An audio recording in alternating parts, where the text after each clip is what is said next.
You're listening to Cinematic Adventures, proud member of the Misfit Faction Media Network. Good morning, Vietnam! I love the smell of napalm in the morning. You're gonna need a bigger boat. I feel the need for speed. Roads? Where we're going, we don't need roads. Snakes. Why did it have to be snakes? Badges? We don't need no badges. I don't have to show you any stinking badges. You make me want to be a better man. Nobody puts baby in a corner. I wish I knew how to quit you. Love means never having to say you're sorry. He's looking at you, kid. I've always depended on the kindness of strangers. All right, Mr. DeMille, I'm ready for my close-up. Would you be shocked if I put on something more comfortable? You know how to whistle, don't you, Steve? You just put your lips together and blow. I'm not bad. I'm just drawn that way. I'm not even supposed to be here today. Oh, wait. You hit record?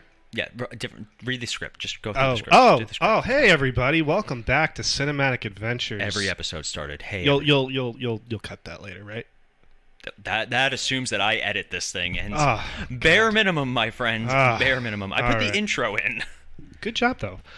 Well, welcome back to Cinematic Adventures, everybody. As always, my name is Sean, and I am here with my co-host Paul. Paul, how are you? I'm great because I am supposed to be here today. You are supposed to be. It's your house. You're always supposed to be here. Oh, you can ask my wife that. Okay, sometimes she'd rather I wasn't here. That's true. Well, if you're listening to us on the go, you can get us at Podbean. You can get us on Apple Podcasts, Spotify, Pandora, and pretty much anywhere else you can get your podcasts, so I'm not going to list them all.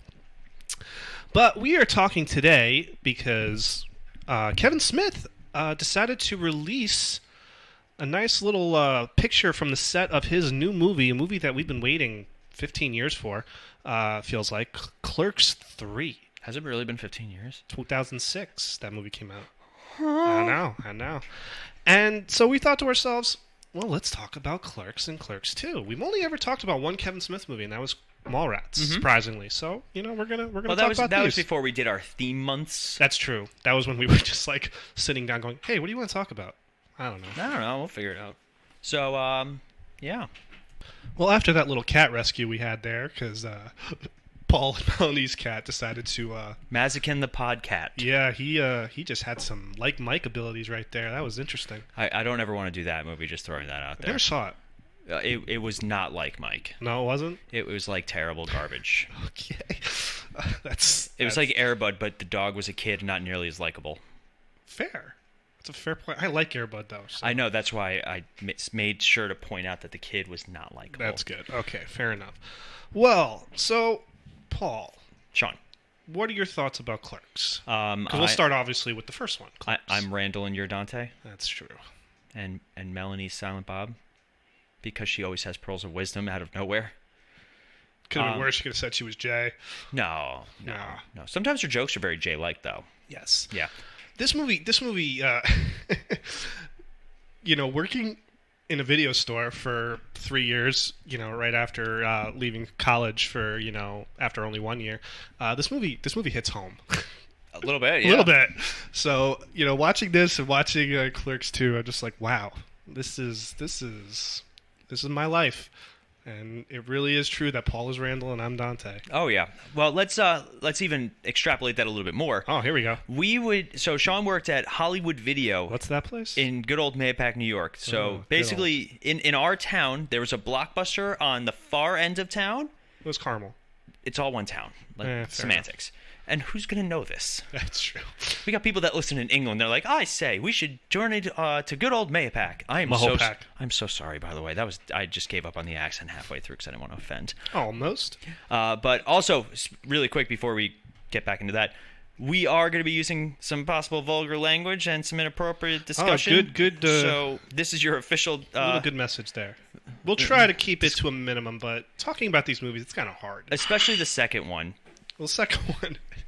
And just the stuff that happens in the movie, it's very hard to discuss in a PG-13 podcast. Yeah, so one of the things I love about Kevin Smith is he doesn't do PG-13 material. He does, except for Jersey Girl.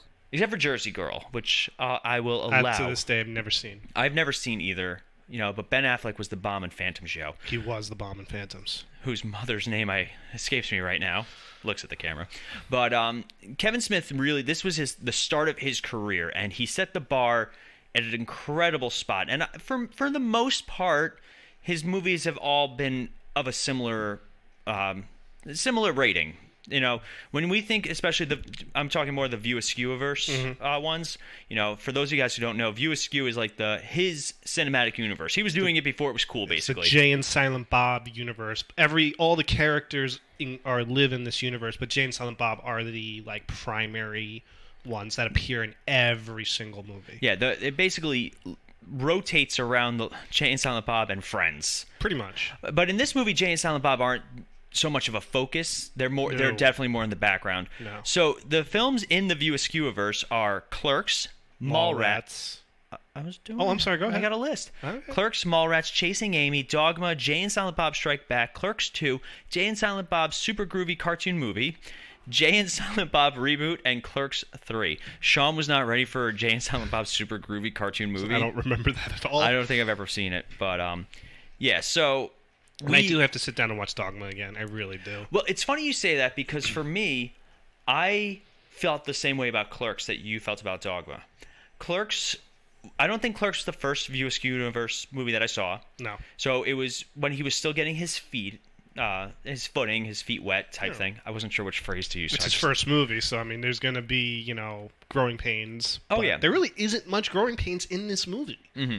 And it really does, like I said, it sets his bar. It sets his bar, and I don't mean to cut you off. I apologize. Mm-hmm. To me, Mallrats has more growing pains than Clerks does. I agree. But that's because Mallrats has a budget. Mm-hmm. Mallrats is financed by a major motion picture studio, so there's a lot more pressure on Kevin Smith to, succeed in Mallrats than there was in Clerks. Clerks is... if you and me had a video camera and decided to make a movie, I don't think we would make something as culturally amazing as Clerks has become, but that's basically what Clerks is. For the record, number one, that is the goal of the Misfit Faction at some point, to do a fan film. That is something. But that type of film doesn't go well with family audiences. But no, it's just for funsies. We would have so much fun. Come on. When I'm off in the summer for 6 weeks. Yeah, you're off in the summer. No one else is. We could figure it out. But anyway, I think that'd be a lot of fun. But also, this movie, Clerks, is culturally significant as well because it is considered one of the most successful independent films of all time. It was made for a budget of about $21,000. Oh, it's crazy. Most of it came from Kevin Smith's own money from selling off his comic book collection, which is crazy to think about. And then I read this, that he would work from 6 a.m. at that store till 11 p.m., then they'd shoot till 4 a.m., and then he would go take a nap and go to work. I complained when I had to work midnights for 1 week. You still got another week of it, don't you? Thank you for that reminder. Yes. Yeah, well, I just I gotta add my 2 cents in there. Would you like my 2 cents? No, not at all. Please stop touching the microphone. That's my 2 cents. You keep touching it. That's how accidents happen. Rob, beer. But anyway, I have yet to have an accident. Not in the studio anyway. My beer's empty. So. Your beer's empty.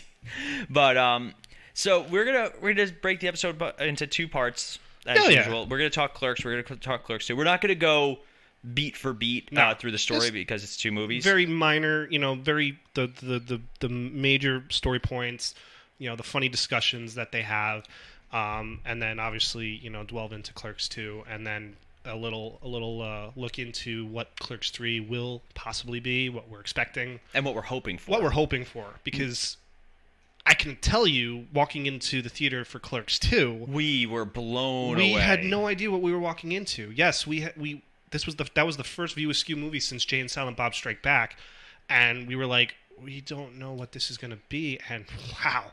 We saw Jay and Silent Bob Strike Back in theaters, I believe. I did, but not with you. I don't think we knew each other yet, or 2001. It was 2001. Yeah, we've been friends for a year, man. Oh, I'm sorry. I know we definitely saw Clerks 2. We definitely saw Clerks 2 in theaters, but I if you can believe it, I think I saw Jay and Silent Strike Back with my parents. Yes. That's my God. Yes. Yes. So that was yeah. Wow. But anyway, so Clerks is, like I said, it's unique in that both these movies only take place over the course of a single night. True. Like Clerks starts off at the start of shift at 6 a.m. and then it goes probably till quote unquote 11 p.m. Clerks 2 goes throughout.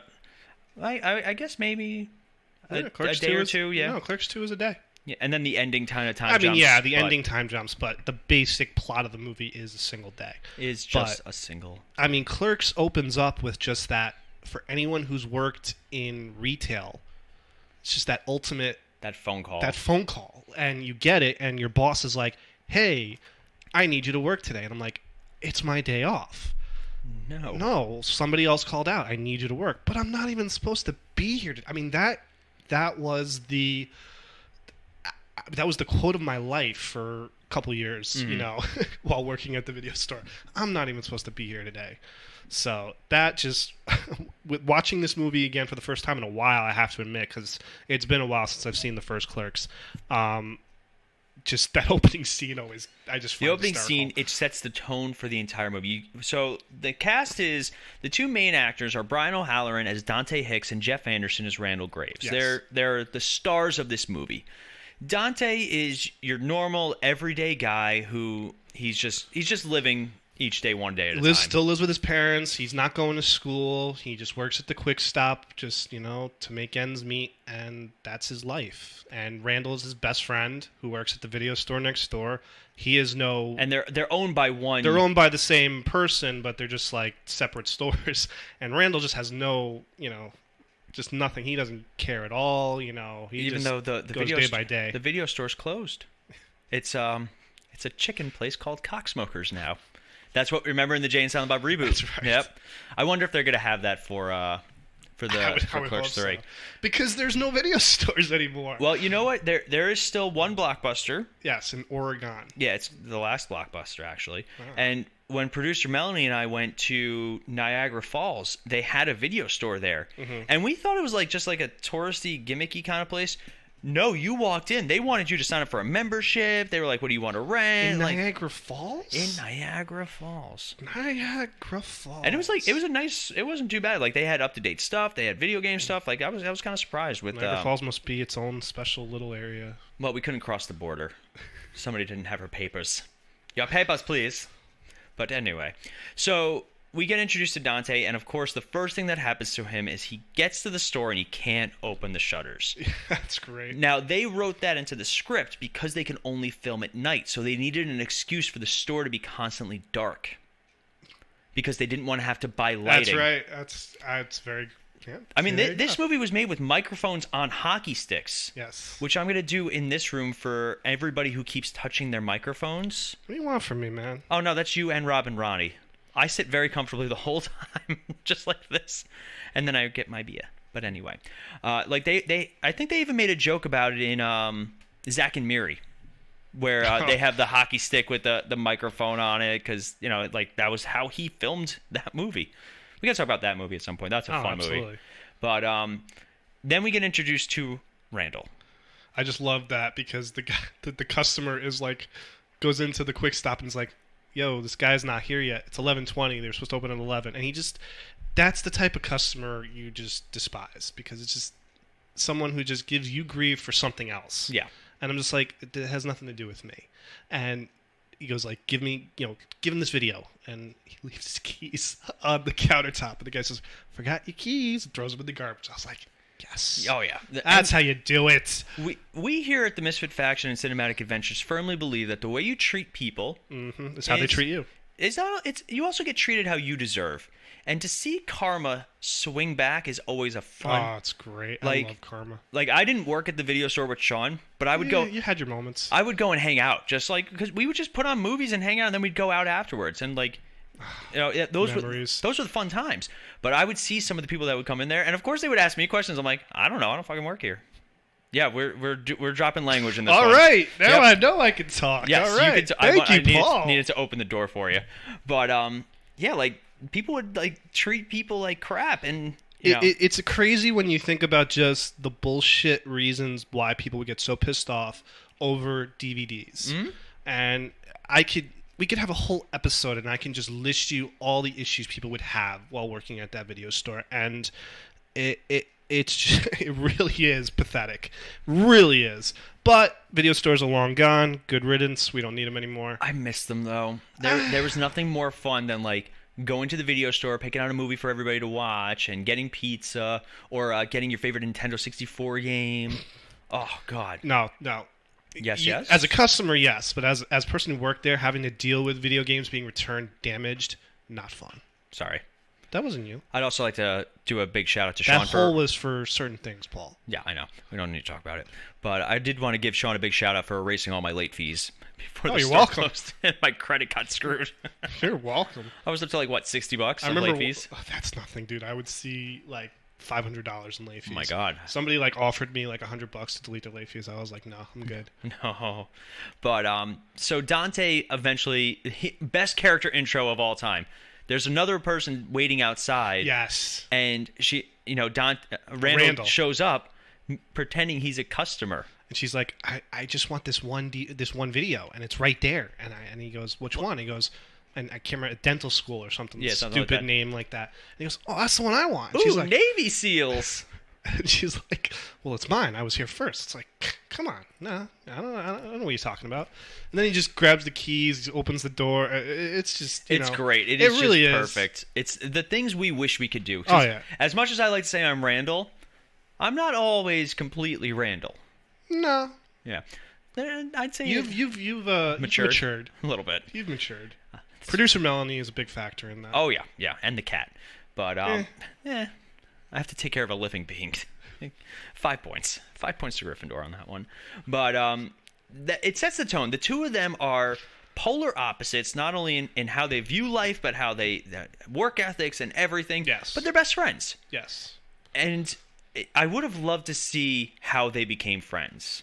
I wouldn't mind seeing somehow like a prequel or something like that. Or even just a little exposition. But you just basically you get the sense that so they've been friends since they were kids or high school, and Dante was the only one that what's the word, dealt with Randall. Like, he's the only one that understood Randall. He's the only one that everybody else hate. Because doesn't he even say like they want to go to Julie Dwyer's funeral? Yes. And he's like, but you hate people, but I love gatherings. I relate to that on like a spiritual level. Also, fun fact, in Mallrats, the death of Julie Dwyer is caused by TS. Is not only caused by TS, but it's the catalyst for the whole movie, basically. It is, unless you watch the alternate movie. The Governor's Ball and all that, yeah. Which they still mention in the original. Which confuses the heck out of me, but I like the Julie Dwyer more. I think it gives a little more to the plot. Yeah. But we are also going to talk about extended cuts for this movie, too. But once you are established the two characters, that all it is basically a conversational movie. It's the two of them talking. Mm-hmm. It's Dante and Randall. It's Dante and his girlfriend Veronica. It's obviously the interactions between them and the customers, and then we're introduced to Jay and Silent Bob. Who would have thought those two would become iconic characters in film? I mean, they're just. I hate to say it. I mean, they really don't add much to this movie like they do later on. No, once Mallrats hits, they become... Mallrats is where Jay and Silent Bob break out. Yeah. I mean, they have their moments in Clerks. Obviously, Silent Bob gives Dante that, the heart-to-heart talk at the end of the movie. There's a lot of fine-ass women in the world, but not all of them will bring you lasagna at work. Most of them just cheat on you. Pretty much. And so that starts the whole... Silent Bob's always going to have that word of wisdom at the end of the movie. Nothing beats it in Clerks II, though. I got nothing. What good are you? You're always supposed to do... that hurts, man. Like, what do you add to the conversation? Pussy. You got one answer, man. But, this is also the movie where they really kind of hint that Jay may play for both teams. Yes. Like a circus seal. Yeah. But his hetero life mate. What is your favorite conversation between Dante and Randall in the movie? It's a toss-up between the Empire Strikes Back conversation... Return of the Jedi conversation, like killing all those poor workers. Or when they both compare how bad the customers are, and it keeps cutting back and forth. Like, you should see some of the movies these people are... Ooh, Navy SEALs! And, like... Do you guys have milk here? And she's like standing underneath the milk sign or something. Like, it's just such a you and I have dealt with stupid people in the course of our work. Some you deal with more stupid different level of intensity, one might say. But we've dealt with dumb, we've dealt with clueless. this movie, it's a fun highlight. If you've worked in retail for any sort of time, this is the movie that you should be watching more than once, and you can relate to it. And oh god, I just love it so much. Well, the Return of the Jedi conversation to me is probably the most memorable conversation between the two of them. And then obviously you get the customer who comes in and jumps into the convo. And but the one that I find hysterical though, the best part, I think the funniest one in the movie is when Dante and Veronica are laying down behind the counter, and like he's painting her fingernails, and they start having the discussion about how many women have you slept with, and also how much easier it is to get a man off than a pretty female. Much. But then he says, I think he says 12, and she slaps him. He's like, what was that for? And he goes, I've only slept with 3. So, like, immediately, like, you're like, oh, Dante, you screwed that up. And then she goes, like, but I've blown, like, 36 guys. I'm number 36? 37. You ever see, obviously you remember American Pie 2, right? Yes. They have a great conversation about men and women in numbers. And they call out how, for men, they'll always triple the number. It's the rule of 3. Mm-hmm. Like if you've slept with 1 woman, you've actually slept with 3. That's what you tell everyone. And then for women, it's the opposite. You divide that number. Very old stigma with men and women. Like the stud versus slut conversation. Who cares? Like Dante's not likable in a lot of times. Randall, ironically, who's written to be unlikable, is way more likable. But Dante is insecure. He's, he's like, if your opinion's different than his, you're wrong, and there's no getting around it. And it's also, he's got a very attractive girlfriend who cares for him, but all he cares about is his ex, Caitlin Brea, who cheated on him constantly. And is, like, going to cheat on her fiancé with him. And ends up having sex with a dead man in the restroom of the Quick Stop. Yeah, we're kind of burying the lead on that one, but yeah, let's take a step back. We'll talk about some of the other cast members. So we mentioned Jay and Silent Bob, Jason Mewes, and Kevin Smith. Now, what are your thoughts on the director putting himself in the movie? Well, I read here that Kevin Smith originally was going to play Randall, but he's a berserker. Yeah, I don't know why. The reason why he put himself in the movie was because if the movie obviously failed, he just wanted proof that he actually did it. Mm-hmm. I don't have a problem with him being in the movie. He doesn't speak till the very end of the movie. So, yeah. Really, it's not like, he's like, oh, I'm going to do this movie and I'm going to be the star of it. He could have. Who knows what the movie would have been, if Kevin Smith actually was in the forefront of the movie. But I have no issues with him being in the movie. But for me, like, Randall has such a distinct personality and, like, a way that he speaks and a way that he presents himself. Yeah. Kevin Smith, we've heard Kevin Smith do shows and talks, and he will talk your ear off. Yeah. I remember watching, he did some special on HBO, and it was supposed to be a Q&A.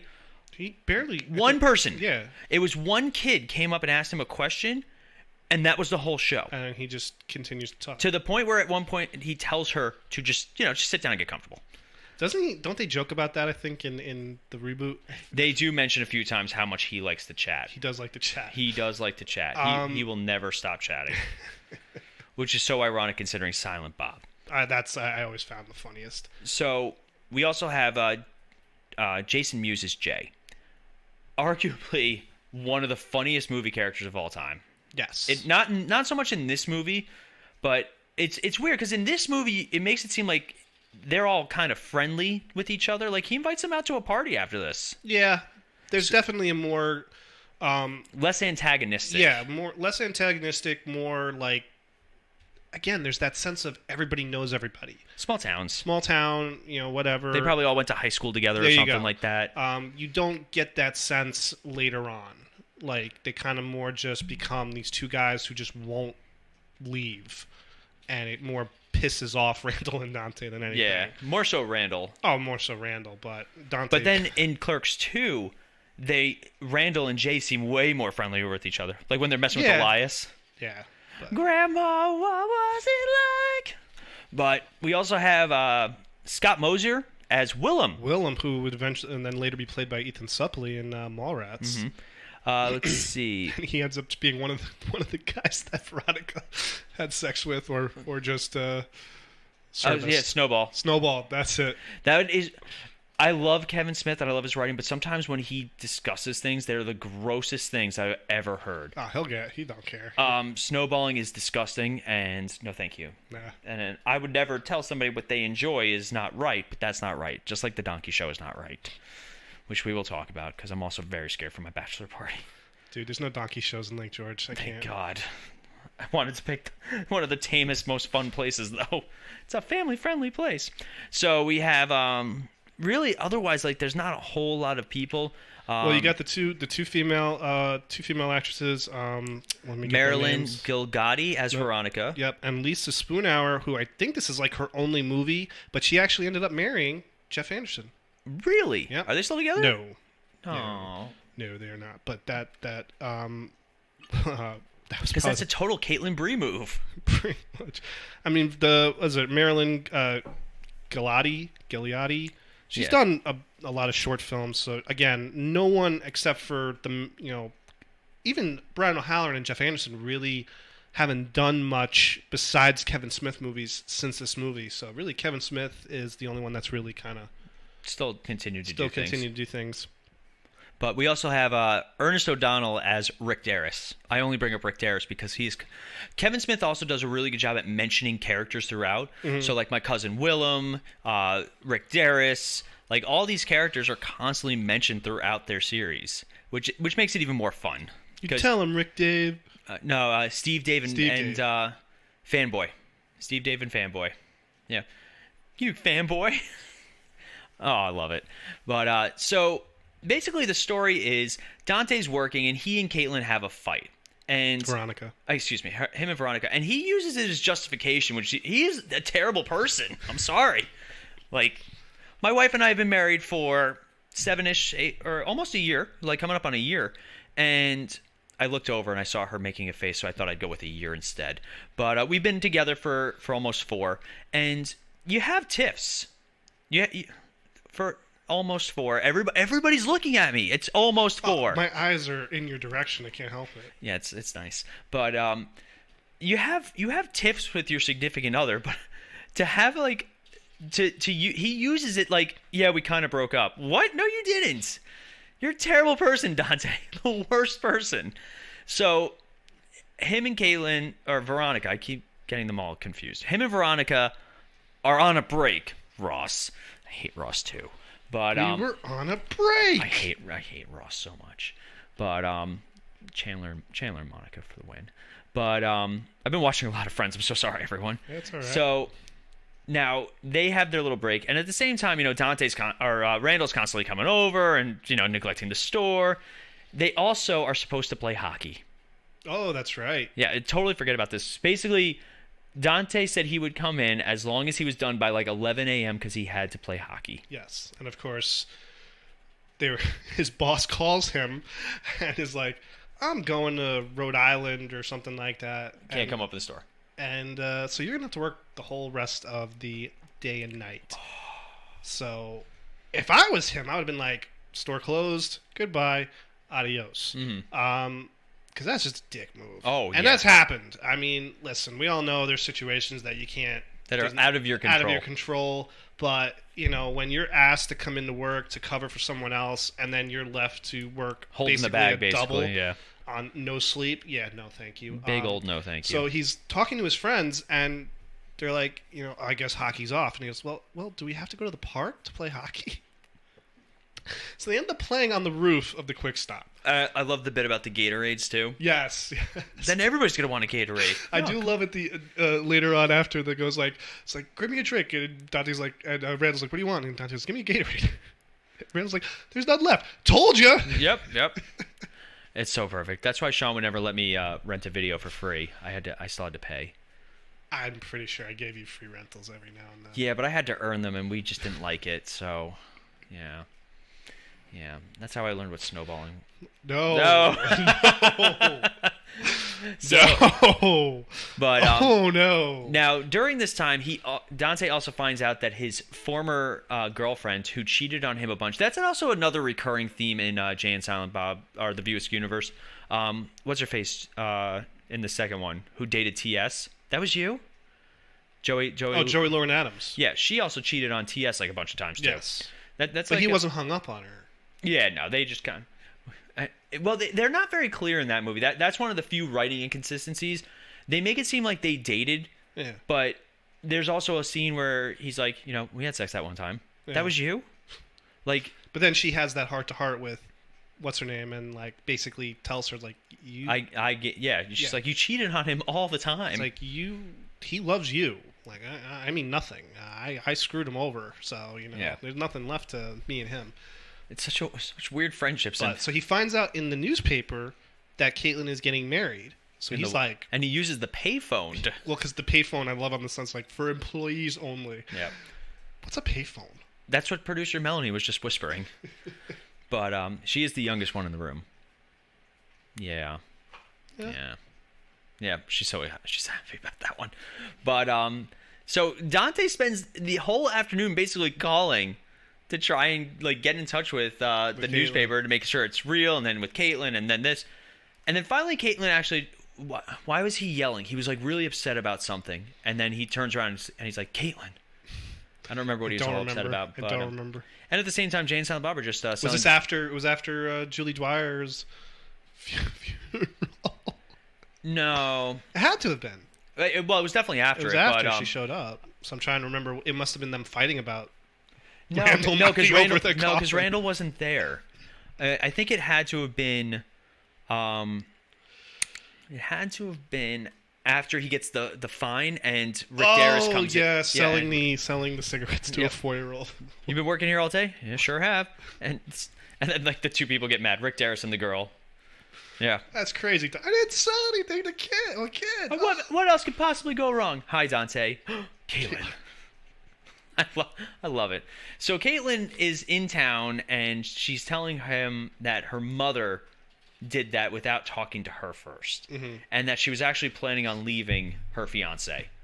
Which, again, she's the worst person. These two are the worst people ever. Oh yeah, they're so toxic for each other. But what do you think about Caitlin? Caitlin Brea. I mean, it's just that typical, you're in love with someone and they've just done you wrong so many times, but you can't seem to figure it out. Like chocolate chip cookies. Done me wrong a few times, but anyway. Lost a lot of good people over chocolate chip cookies. Really? No, but I remember when they came with a Frisbee. That was a lot of fun. It was like, go exercise, fatty. But, because I ate the whole plate. So, anyway. The whole Frisbee? Well, the Frisbee wasn't as good, but I still, you put a little chocolate on it, you're fine. It had crumbs on it! But, so they decide that they are going to go out to dinner that night, or go out. And she's like, all right, let me go home, tell my parents the bad news. Because I think she did actually break up with her fiance, but now she has to, like, tell her parents, who probably loved her, the fiance, because that's just the way it goes. Like, my family loves Melanie, and they talk to me. That's about it. But Melanie's family loves me to the point where her grandpa calls me up for, like, mundane things. It's hilarious. So Melanie's like, accurate. Yep, she's sitting over there going, that's pretty much it. So she leaves, and Randall, I do love the conversation with Randall and her, because it does end with Randall going something like, you break his heart, I'll break your legs. It's nothing personal. And like she points out how protective he is of, like, Dante and Randall, despite their faults, are very good friends, and they would do anything for each other, and I always respected that friendship and that relationship. See, I feel that for Randall for Dante, but I don't know about Dante for Randall. I don't you never see Dante really kind of come to his aid, except for in Clerks II, after the whole the go-karting thing, and the fact that obviously Randall works for movies, because obviously he would never get that job without Dante's help. Yeah, I'm sure Dante's the one. But like you never really see Dante kind of have that Yeah, Randall's definitely like the really loyal friend, and Dante is a good friend, but could be better. Could be better. He could be better at a lot of things. He's also he understands though that Randall is a special breed and is not liked by many people, and by being friends with Randall, it's kind of hampered him in a way. So it's just that kind of weird relationship, but they do both, care for each other. You definitely see that. So Caitlin comes back, and there was a man that came into the store earlier who asked if he could use the bathroom and bring a magazine with him. Turns out, homeboy was trying to take care of business while he was in there, not of the bathroom variety, had a heart attack and died. And I've been in there all afternoon. Ready to go, as it were. Yes. So Caitlin goes to use the bathroom, and she thinks Dante is in there, because that's after she talks to Randall. Yeah. And she proceeds to enjoy some adult time with said deceased party. Ooh. Yeah, no amount of therapy. No amount of therapy. And then she comes out of the bathroom and she's like telling, and Dante's just like, it wasn't me. It wasn't me. And he looks at Randall and he goes, I've been up here all this time. And like, it gets to the point where you're like, who is it? And then you get that, the typical, cut to the dead old guy. God. And you're just like, oh. And he's still the sheets up. Oh, yes. God. And he's like, how's Caitlin? She's like, she's going to need a lot of therapy. All the therapy. She's basically catatonic. And the fact that they put her in the ambulance with the same dead guy. Like, and then Willem sits next to her. You even give her another ambulance? You put her with the same guy? It's just... Yeah. I thought... I mean, that's a crappy way to but... Oof.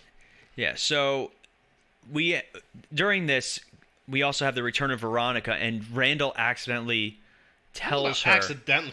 Well, he tells her on, he's like, that's it? He's not in love with you? Because he thinks he's doing the right thing. He thinks he's helping out Dante. Because he clearly knows Dante loves Caitlin, but this was before Caitlin had her, little episode. So, because Dante's talking to Silent Bob, and it's like, helps him realize that he's in love with Veronica. Mm-hmm. And I love it. He's like, I'm in love with Veronica. And it cuts to Randall going, so that's it? He doesn't love you anymore.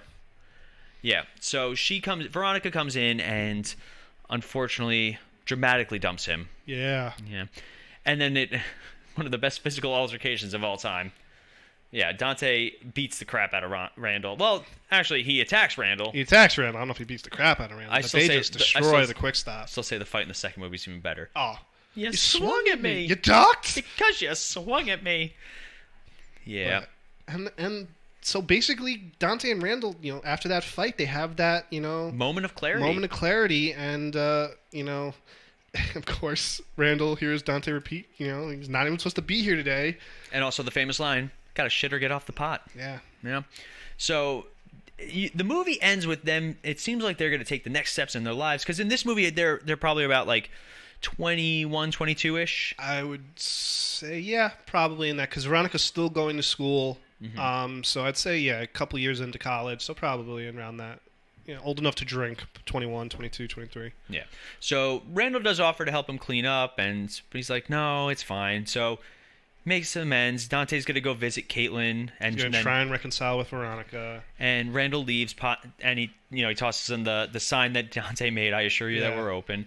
Now, there is an extended cut and / alternate ending. The alternate ending is so depressing. It is, and I'm glad they didn't stick with it. So in this movie, they point out that Dante likes The Empire Strikes Back because it has the more dour ending, the sad ending. In this movie, after Randall leaves, an armed burglar comes in and shoots Dante and then, robs the place and leaves. And Dante dies on the floor. And then a beardless Kevin Smith comes in and steals cigarettes. Yes. They wanted to do that ending, but a lot of people pushed back on it, saying it was too depressing, too sad. And again, it is the right choice. Apparently, there's more, though. There were extended scenes where they find, they say that they'll never catch the person because Randall had deactivated the security cameras at some point during the day. Yeah. So I'm really glad they did not go with that ending. But that's basically Clerks in a nutshell. That is. I mean, for a introductory film for a filmmaker, it's great. It's a home run. It was critically just loved. Obviously, we said earlier it made $3 million. I don't know what the distribution was like, because $3 million is Sounds like nothing, but sounds like nothing, but for a $27,000 budget, that's 400 times their budget or that's something. crazy. Ridiculous. So it immediately jumps Kevin Smith into the limelight, and he's immediately, basically, not even right after the success of the movie is official, he's given millions of dollars from Universal, and they come up with Mallrats, and that so begins the continuation of the View Askew universe. So we're gonna take a little break. Do you want to do a Star City rating first? Oh yes, absolutely. 4. I'm right there with you. I think a 4 is just perfect. Yes, it is right where it should be. Right where it should be. Again, we always say, and as we'll talk a little more about it, obviously when we go into Clerks 2, we like Clerks 2 a little better. Clerks is not as funny as Clerks 2, but I actually am going to change that amendment now, because just watching it again for the first time in a while, I just forgot how it's so well written. It's so clever. It's so amazingly well written. It really, you see the beginnings of what Kevin Smith has become. To a fault, you could say it's, Kevin Smith has kind of played out a little, in the last couple of years, but just the wit and the cleverness of the dialogue, it's so good. And it just speaks to people like us, people of our age, whether it was like in that 20s to 30, early 30s age group that, went to school, had a job, and had to deal with people like that. It really is just the perfect movie to watch like that. So we're going to take a little break, and we're going to come back, and we're going to discuss the sequel, Clerks 2, and we'll be right back. Hey guys, today's episode is brought to you by Raise Energy Drinks. Raise is a proud member of Rep Sports, and if you guys are looking for a little extra kick during your day, whether you need to tackle a workout or you need to get over that afternoon slump, you can always check out Raise Energy, and if you get to checkout and you enter the code CINEMATIC, not only will you be getting a 15% discount, but you'll also be supporting the network. So that's Raise Energy with Rep Sports. Code is CINEMATIC, CINEMATIC.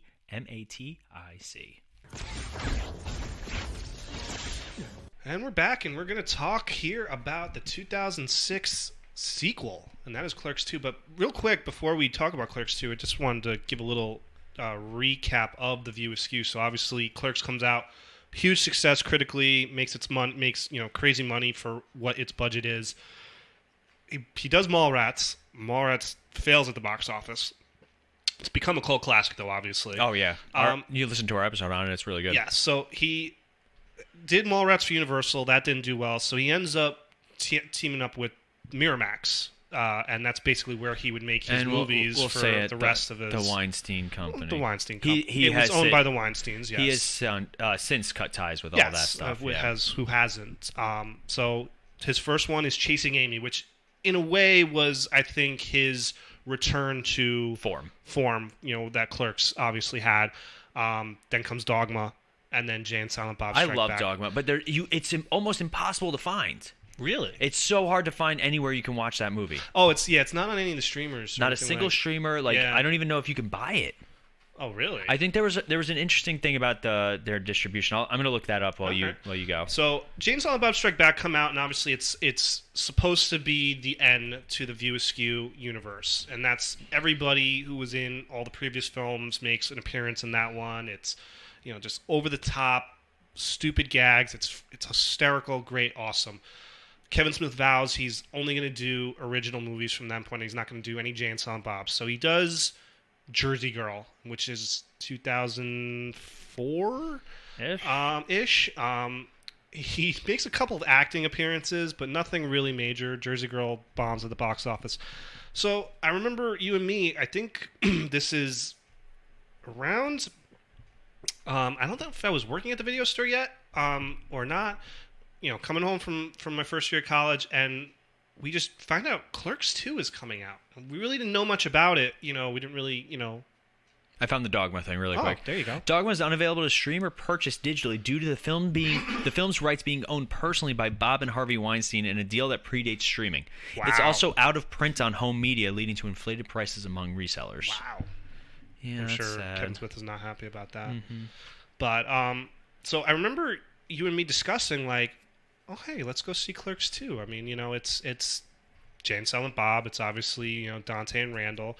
We had both seen Clerks by that time, but we weren't like die-hard fans of it as we were like Mallrats. You was for Dogma, me for Jay and Silent Bob Strike. Both of us for Jay and Silent Bob Strike Back.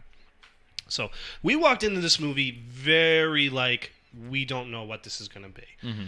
And wow, were we just shell-shocked by how much we were laughing. You can buy it on Amazon. Dogma? Yeah. For how much? $30. That's too much money. For a Blu-ray? No. Yeah, no. Way too much. I don't think they have it on Blu-ray. That's crazy. Special edition's $45. And it's interesting that Dogma of all of them is the one that you can't seem to... I wonder if Chasing Amy is like that too. Because I don't see Chasing Amy anywhere either. I wouldn't be surprised. So I'm sure Kevin Smith is not thrilled with that. Alan Rickman. Chris Rock. I mean, yeah. I have to eventually find some way to watch that movie and watch it again, because I probably would appreciate it a lot more now as I did back then. But real quick, what were your thoughts walking into seeing Clerks 2 before we saw it? Zero expectations. Like, we had seen Jay and Silent Bob, so we kind of knew Kevin Smith. We knew his style. This movie, I have not laughed in a movie theater like this since. Like, it is it's very hard to make. It's very hard when you find that movie that makes you just crack up laughing. Clerks and Clerks 2 are the perfect example of a sequel being almost a completely different genre than Clerks is more of a dramatic comedy. Yes. It's definitely a comedy, but it has a lot more dramatic. It's about relationships and about the everyday mundane life of these retail employees, basically. Clerks 2 is humor first. Oh, absolutely. It is humor first, and It's more like Jay and Silent Bob Strike Back than it is like Clerks. And Jeff Anderson steals this movie. Oh, he has some of the funniest stuff. Even Dante, though, has grown a little bit since the previous movie. Like, he's much more likable in this movie, almost like the older brother to Elias. I mean, still one of the best scenes is when Elias is like, "Mr. Dante, leave Elias alone, Randall. Don't look at his wee-wee." There's gonna be a lot of quoting for this one. There wasn't as much quoting in the first one, but there's gonna be a lot of quoting for this one. So this movie starts off with the quick stop literally on fire. In black and white, which was a great scene. Great scene. You're like, oh, is this going to be in black and white too? We didn't know. And then he opens up the gate, and the fire is in color. The movie's in black and white, but the fire is in color. And I thought that was a great... And he has the best reaction. Closes the shutters. He's like, wait, that what? didn't happen. But then, of course, the best intro to Randall is... He walks in, and the firemen have to drag him out because he's not paying attention. And Terrorists? And Dante, just purely defeated, just shakes his head. He's like, "I left the coffee pot on again, didn't I?" Shakes his head, "Yes." "Where am I supposed to bring chicks now that when my mom's home?" And Dante's like, "What?" Oh, so this movie, year. The very beginning and the very end take place at different times. Yes. So obviously, I think it's a year between the quick stop going on fire and then the plot, the proper start. Yeah. And So, because they do mention that, like, Emma came in, 6 months ago or something like that. Yeah. Very fast turnarounds. Oh, yeah. So, it cuts now. Dante and Randall are working at Movies. Which was introduced in Jay and Silent Bob Strike Back. Dogma? Dogma. Okay, so that proves how much I've not seen Because one of the best Dogma. scenes in the entire movie is when Chris Rock is saying how people in heaven just watch people on Earth. Like, he's like, "Tell me something that nobody else knows about me." And Chris Rock says to Jay, "You masturbate more than anyone else on the planet." He's like, "Everybody knows that. Tell me something they don't know." When you're doing it, you're thinking about guys. Not all the time. It's still so good. Still so good. I love the scene on the train, though. No ticket.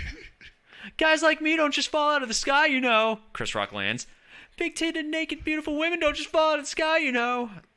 I'm telling you, Dogma is a little gem. It is such a gem. And any movie that gets you banned in other countries should always be worth a watch. Oh, there you go.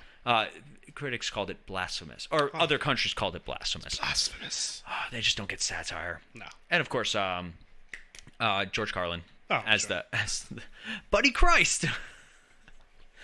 But anyway, so going back to Clerks 2. So the movie starts off, and it's Dante and Randall. They're working at Movies, and the movie sets the tone 1,000% with him on the internet getting into a verbal fight with a guy in a wheelchair, saying how much he... Now, this movie is very offensive. I would say... It's not politically correct. It is, as far as his movies go, it is the most politically incorrect.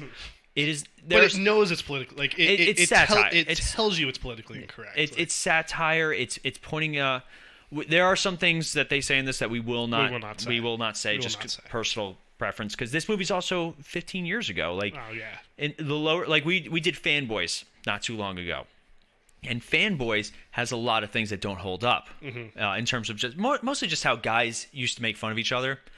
So luckily we're kind of past that sort of silliness.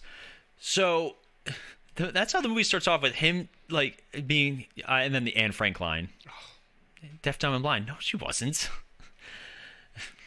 She's like Helen Keller, as blind as Anne Frank. And even better, Randall says that later in the movie. He's like, you'd have to be as blind as Anne Frank to not see and that. Elias is like, what? So, speaking of Elias, he gets introduced before Becky or after Becky? I think before. I think it's like right before Becky. Now, Elias is 19, and he's a kid, and he's working with these 33-year-olds. He's also like comes from a very sheltered. Yeah. Very sheltered. Kisses his mom on the lips, goes to Bible camp. Has a girlfriend that they've never had any sort of intercourse or any kissed. Sort of intercourse any or physical kissed. Intimacy. But due to pillow pants. Yeah, due to I don't know how Jeff Anderson. They had to have filmed that with the two of them separate. Because they're not in the same scene together, so it's the not same shot. They cut between his reaction and the Well, apparently in Clerks, the scene where where Randall's ordering videos in front of the mom and the kid, he refused to film that in the same room as the mom and the kid because he did not want to read all of those like horrific porno names in front of a child. Yeah. So they had to cut it off. So, and then put it together. They parent trapped it. So Elias gets introduced, and he's just the most nice. And Elias has one of my favorite sight gags of all times. And also we forgot to mention, Jay and Silent Bob are now hanging out in front of movies. Oh yes, and it's the new and improved Jay and Silent Bob. The new and improved Jay and Silent Bob. This is for anyone who doesn't know, in real life, after success. Well, Kevin Smith has openly said that the filming of Jay and Silent Strike Back was so horrible because Jason Mewes was so hooked on whatever drug he could find. It was very hard. Dogma 2. He was very hard to get through that movie. So after that, I think Kevin Smith basically had an intervention with Jason Mewes and was like, and he said, you will not be in another movie until you clean up. Mm-hmm. So he cleaned up, and you see it in Clerks II. I mean, he looks so much better. So much better. I mean, like if you look at him in Jay and Silent Strike Back and you look at him in Clerks II, I mean, it's only a 5-year difference. He looks like a totally different person. And he actually takes out his own sobriety trip during that. Yeah, which we really support. We also, like actors like Robert Downey Jr. and stuff like that. Like we really support that upswing and that return to fame and all that. Good for him. Like seriously, absolutely. Good for Jason Mewes. He's still doing well. Still doing well. And it's funny too, because they even bring it up. If you're surrounded by weed all the time, aren't you going to get high? And he's like, not with the power of Christ on my side. Is that a fucking Bible? Hey, holy fucking Bible! Yeah. It's still one of the best scenes. They like to sing. What kind of songbird Jesus freaks did you bring me to? I like them. They're funny. But so we get introduced to Elias, and Randall immediately just starts ribbing him, and then it starts, Transformers versus Ranger Danger and all that. I love that. It's like, I just found out on the internet that they're making a live-action Transformers movie. Nothing dates that movie quite like that line. Yeah. Oh, that's, 2006, that was the year later. If only he knew where we were going to go with Transformers. I still have not seen all of Transformers. I have Bumblebee on the DVR. I've yet to see the last two. I didn't see Bumblebee, and I didn't see the last. I heard Bumblebee was actually really good. I heard Bumblebee was good too, but I still just don't care. Yeah, I don't want to give them any of my time. I still love the first one. I love the first one. The first one is fantastic. First one's still really good. But and anyway. then they just die off. So rough. Really bad. So we have Elias when he's trying to not listen about the dark forces, Randall. And Randall starts singing, and Jay pops in, and then Elias tries to run away, but he's got the headphones still on, and he just falls. And they pull him back, and he lands so hard. Oh God, it is still one of my favorite things in the entire movie. And like, I will never not laugh at that. I love physical comedy. Oh, physical comedy is funny no matter what. As much as I enjoy a very clever and sharp script, which this movie does have in spades, there's nothing quite like the physical comedy of it. Well, what comes next? I think you and me. This hit home for us. So in the theater, we were dying. I couldn't breathe. And that's when, obviously, you find out Elias is a giant Lord of the Rings fan. Oh, my God. And, he keeps calling one ring to rule them all. So a customer walks in, I turned down chicks left and right. And Elias goes to ring him out at the register. And he orders onion rings. He goes, 1 ring to rule them all. And the customer goes, 1 ring to find. And they just go And back Randall and forth. immediately is like, for God's sake. So they have their little, how many did you see? 3 for Fellowship, 2 for Towers, 4 for Return, 5 for Return. All right, so let's. There are very few movies that you and I have ever seen more than once in a theater. Mm-hmm. Can you think of any off the top of your head? That seen more than once in the theater? Yeah. Not for a long time. Most recent for me was Endgame. Probably Endgame is probably the last thing I saw numerous times in theaters. I remember. I think we saw this a second time. I think we brought Ronnie. No, I didn't know Ronnie yet. That's way too early for me knowing Ronnie. Yeah, that's true. Might have been another friend that we don't really speak to. Yeah, I don't know. I'll have to think about that. We had a different group of people hanging out at that time. Yeah, but we've always been Dante and Randall. Now we got was, and then so after Randall, you see Randall's obviously facial disgust, and he just the quote of all quotes. It's like, all right, you geeks, there's only one return, and in aid of the king, it's of the Jedi. We both lost it in the theater. Because if you guys remember from Star Wars month, you can listen to all those on Podbean, Apple Podcasts, Stitcher, Spotify, iHeartRadio. Anywhere where you can get your podcast. Basically. Return of the Jedi is my favorite Star Wars movie. Yes, and I don't know if we've expressed in previous podcasts, but we will never disparage the Lord of the Rings films. The original trilogy. The original trilogy. I've yet to actually watch any of the Hobbit trilogy, but I will never say a bad thing about the Lord of the Rings in terms of the way it was done, in terms of the filmmaking, in terms of the way it was done. I think it's a fantastic film series. I just thought the hype was just so overblown, and those movies are so long. It bothered me. This was also before they started splitting up last books into 2 movies. Yes, this is before Harry Return Potter. of the King could have been 2 movies. It could have been, but Harry Potter was the first one that did that. And did it well. Yeah, did it good. Did a good well. job. The Hobbit taking 1 book and making it into 3 movies is just cash grab. Oh, absolutely. But that sealed the movie for us. I think we both were like, we love this movie. We don't care what happens after this. That line makes it even better. And then, of course, Randall going like, it's just a movie about walking. And he just... 3 movies of people walking into a volcano. And... he is way off. So amazing. And then I would just quote that movie every time in the video store. Like, if somebody asked me about Lord of the Rings, I'd go off. 3 movies about people walking. I'd just go off. So that was the ultimate moment right there for me when that happened. Yeah. And then we're introduced to the female lead of the movie and a pleasant addition to the cast. And that's Rosario Dawson as Becky, the manager of movies. Now, we had seen Rosario Dawson, but Rent, Men in Black 2. Men in Black 2 and Sin City. That was what I was trying to get out. Yeah, I was trying to get Sin City out. But, so we knew of her. Yeah. This is the movie that I was like, I really like Rosario Dawson. Because, she's just like not even like a plain Jane. I'm trying to think the best way to describe her in this movie. She's just like a good person. She's like, like that girl you grew up with and you're just best friends with. Who like the stereotypical, I don't believe in love. Love doesn't exist. It's not real. I love you, Dante. Love's not real. Well, it's funny because I know when they were making this movie, like I think his original choice that was really his wife was one of his choices. One of his choices. I know Liv Tyler was a choice. One interesting one was Bryce Dallas Howard, Rachel Weisz. That would have been interesting. Yeah. Ellen Pompeo. Yes, but she agreed to do Grey's Anatomy. I think he cast her, but then she decided to do Grey's Anatomy instead. Rosario Dawson wanted to do this when she read The Donkey Show. Yes, that's what I remember seeing that in the documentary. And I remember her during that scene. She's actually she has the funniest reaction. Oh, she's like, I'm disgusted, but and repulsed, and yet I can't look away. And it's even better when they all turn their heads sideways. Oh God, it's horrifying. But so that's the main cast. We also have. What's his wife? Jennifer Schwalbach. She plays Dante's fiance. You got this. Emma. Yes. Emma. Who basically, in passing, you discover that I guess she and Dante and Randall all went to high school together, and she was like one of the popular girls who never showed any interest in Dante and Randall. And now, obviously, years later, you've matured. Who knows? Her and Dante are engaged and are on the literally a day away from moving down to Florida, where they're going to live with her parents.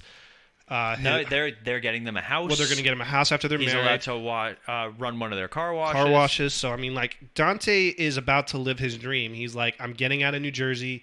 I've got a steady job. I have a beautiful gonna-be wife. So he's like, you think he's happy, but as the day progresses, you kind of sense, because Randall pretty much like kind of says it right off the bat. It's like, you nervous? He goes, about what? About leaving Jersey? And you can tell that, or you're sad or something. Like Randall's the first one who's like, you can tell he's already not doing well with this. Yeah. But so we have a couple of main storylines. The first is Dante and Becky. We find out that they had a relationship in the past. One night, they had a one-night stand. And on the prep station table. Ew, that's my prep station table. And she got pregnant from it. Yes. And literally, find out. It starts with her opening the letter saying that she's pregnant. Yeah. Now, we have that. That's like the A storyline. The B storyline is Randall and Elias planning a going-away party for Dante. I don't think Elias has much to do with it, but... he's involved. He's involved. He also does point out the smartest internet thing. Were there pictures? No. How do you know? Sadly, no. Yeah. What are they planning for him, Paul? A going-away party. Oh, is it a bachelor party or going? No, it's a going away party. Yeah, it's a going away party / bachelor party. And then the C line is just Jay and Silent Bob just being Jay and Silent Bob. Yeah, pretty much. So the movie, arguably there's some great things in this movie. We're not going to go through, but Dante and Randall go to the go-kart track after an encounter with like just an annoying Lance Dowds, who's like played by Jason Lee. Who I love Jason Lee. I love Jason Lee too. We have a Ben Affleck cameo. That's not very hygienic. No. He was only supposed to roll his eyes, but he ad-libbed that line, and then they loved it too much. We also had Wanda Sykes make a cameo. Oh, that's right, Wanda Sykes. The guy with her is a comedian. He's as well, another. I don't remember his name off the top of my head, but his name is Earthquake. Oh my God, is he okay? That's his name. But arguably the apex of this movie is the going away party. Ah. Absolutely. Where they hire Kinky Kelly and the sexy stud. Due to some nomenclature errors. Say what you will about Dante and Randall, they have quite a vocabulary. Like, they are very articulate. Like, some of their words, like, nomenclature, I'd never heard that word until then, and then I actually had to look it up. But, so it does, and then Elias also gets hammered. Is Elias hammered? We're all gonna get drunk and get loose. But, of course, Dante, after... finding out Becky's pregnant, and, we have that little fun moment where it's like, he goes to tell Randall, and he goes like, Randall, you can't tell anybody, and so Becky, like... Because he needs to just tell somebody. He needs to tell somebody, and of course Becky comes outside, and first words out of Randall's mouth, may your first child be a masculine child. Randall, she was sweating me. I'm sorry. She didn't say a word to him. You swung at me? You ducked? Because you swung at me. Oh, God, it's so good. So he obviously, he tells Dante to go chase her because he sees that they're coming to deliver the Kinky Kelly and the sexy stud to Come set back up. in an hour. That's all you need. I just love the conversation he has with the guys. Oh, you can start setting up in the restaurant. Really? It's like, yeah. It's kind of weird. Kind of weird. You're in the bestiality business. Hey, fucko. It's interspecies erotica. You sent me a snap of that, and I just hear you dying in the background. Oh, it's the best. But so they have the party, and during the party, not only does Becky show up, but Jay congratulates her on being pregnant when Emma shows up with a cake, and the fire department's called. Because Dante thinks the building's on fire because they have a smoke machine. So, yeah, everything goes south for Dante. Well, the best is, I'm sorry, but the show starts, and of course the guy comes out with the doc here. They're just like, don't worry. The chick's coming. Chick's coming. And just, I don't think so, sir. He's getting pretty far with that donkey. It's like, Randall, where's the chick? Hey, Freddie freaking Mercury, where's Kelly? Right there. Well, this donkey's a dude. It's like, Kelly could be a guy's name, too. Hey. Like, yeah. There ain't going to be no chick. Then who's going to blow the donkey? Oh, God. Oh, all right. We're moving past it. We're moving past it, but you had to. So they end up getting arrested, which is weird because... Really, there was no crime per se. Well, that's when the guy has that little moment. It's like, you guys there won't be anything for you. You won't guys. get charged. I'll get a fine and a lot of dirty looks. Yeah. And he goes, I miss my donkey. But in jail, they have a really big, heartfelt moment where Randall is like, "You're my best friend. You're leaving me. You don't care. Blah blah blah." And we kept saying we were going to start our lives, but I'm happy. I was always happy. Like, I was happy being who I was with my best friend. You were the one that was never happy. And, Dante challenges him. He's like, well, what would you do if you were what would the great Randall Graves do? I would open the quick stop and run it myself. So they come to the realization that that's what they should do. And Jay, of all people, because don't forget, in Jay and Silent Bob Strike Back, they got paid half of the money that for the movie. So they have all this money, which is weird that they bought a van with deployed airbags. But anyway, so they end up leaving jail and opening up the quick stop, and Dante proposes to Becky. Yes. And she says yes. Sweet, and And they hire Elias. They hire Elias at the video /DVD store. Yeah. That's pretty much Clerks 2. Do you want to do a Star City rating? I'm gonna say a 4 as well. I'm gonna say 4.5. Really? I will never not laugh at this movie. There's no way you can. It is one of my favorite View Askewniverse movies. I will always laugh at it. It's always just like a good, solid. It's funny you say that because going into this movie, Mallrats was my favorite View Askew movie. It's tough for me. I would say it's almost a head-to-head tie between this and Mallrats for favorite of the View Askew movies. Maybe this tops it by a tad, but this movie was just such a pleasant surprise.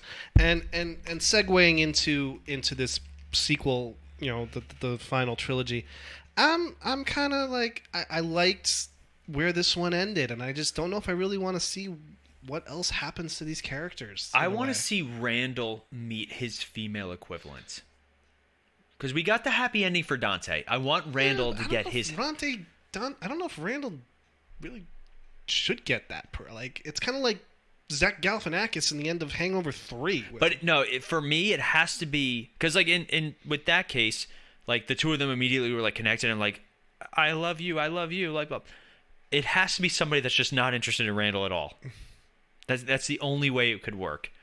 But I for this new movie, I want to see the final. Like it has to. Like that has to be it. Like I'm sorry. Like as much as we love Dante and Randall, and obviously they had an animated show that we didn't watch because we were a little too young for it. Well, fun fact: the woman who played Veronica is going to be in this. Oh, really? Clerks 3. She's listed on Wikipedia in the cast. So that's fun. So I wonder what that's going to end up being like. I would love to see, like. Just all. I want everybody to just have their happy ending. I don't know, but for me, it's fair. I just it's. I mean, we ended up getting the Jay and Silent Bob reboot, and it's been months since I watched it. It was good. It was good. The Dante and Randall weren't in that, right? I think Dante was, but the actor was. But I don't think Dante was. No, I think Dante cameoed. It was Randall who didn't. Okay, that's right because I remember. Rosario Dawson was in it, but she doesn't play Becky. She plays the wife of Shannon Elizabeth. Yeah, which was weird. Which was like, really? Okay. But, okay, so we're going to get Clerks 3. So, again, hey, I'll be first in line to see it. I'm looking forward to it, but I'm kind of going into this the same reservations going into Clerks 2. So you would think I'd be like, dude, didn't you learn from Clerks 2? But I'm like, I think it's worse. Hesitant. It's worse for this because we went into Clerks 2 with no expectations. We did. We're actually going into this with expectations. Mm-hmm. We are. Because Kevin Smith has done, he did Clerks 2. He goes away from the View Askew universe again. He does Zack and Miri Make a Porno, which both of you and I thoroughly enjoy that movie. Mm-hmm. But we openly admit, and he openly admits too, it's like Kevin Smith meets Judd Apatow. He was trying to do a different type of movie, but I still liked it very much. And then he goes off on this doing these low budget horror movies. He did weird the Canadian trilogy. Yeah, the Yoga Hosers and all that weird, Tusk. Which I've yet not to see. I haven't seen any of them. So he does those, and now he does the Jay and Silent Bob reboot. So he's back into this View Askew, back to form. Back to form. So now for this movie, it follows Randall after surviving a heart attack. I actually hope that it does lead to some sort of profound change for Randall, you would expect a new outlook on life. Yeah. So I would think. We would love to hear your thoughts, though. Absolutely. If you guys want to reach out to us, you can find us on Facebook, the Cinematic Adventures podcast. You can look us up there. You can also find us on Instagram, the Misfit Faction Media. You can find us on YouTube, Misfit Faction Media Network. Basically, if it's internet and social media, we're there, except for TikTok, because I can't get Sean to do any silly dances. No, he needs to be so drunk. But not yet. Not yet. So if you guys, any social media, please follow, like, comment, subscribe, share, tell your friends. We would love to hear from you guys. We also have our first giveaway coming up soon. Sometime this week, we're going to be announcing that. Oh, look at that. Look at that. But I think that wraps us up. And as always, are we supposed to be here today? I guess. I think we've decided that. I have beer. I know. And burgers. We got burgers upstairs. Burgers. Yeah. All right, let's get out of here. I'm hungry. All right, as always, I'm Sean. And I'm hungry? Are you? I'm Ron Burgundy. God damn it. Will you stop putting the question mark in there? And I'm Paul. Have a good one, everybody. Bye.